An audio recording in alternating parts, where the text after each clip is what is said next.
दोस्तों नमस्ते प्रणाम। आप लोग कैसे हैं? उम्मीद करती हूँ कि बहुत अच्छे होंगे।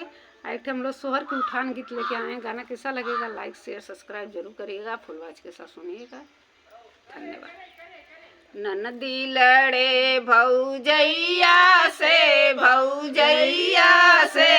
निकाल भाभी कंगना कलैया से। ननदी लड़े भौजैया से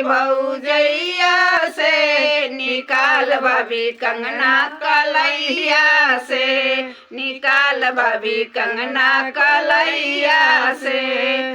झगड़ा छुड़ाने पापा जी आए, झगड़ा छुड़ाने पापा जी आए। हटी जा पापा बगलिया से निकाल भाभी कंगना कलैया से। निकाल भाभी कंगना कलैया से। ननदी लड़े भौजैया से निकाल भाभी कंगना कलैया से।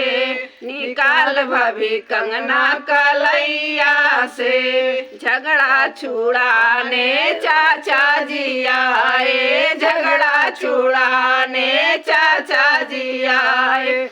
हटी जा चाचा बगलिया से निकाल भाभी कंगना कलैया से। निकाल भाभी कंगना कलैया से। ननदी लड़े भौजैया से निकाल भाभी कंगना कलैया से। निकाल भाभी कंगना कलैया से। झगड़ा छुड़ाने भैया जी आए, झगड़ा छुड़ाने भैया जी आए। हटी जा भैया बगलिया से निकाल भाभी कंगना कलैया से। निकाल भाभी कंगना कलैया से। ननदी लड़े भौजैया से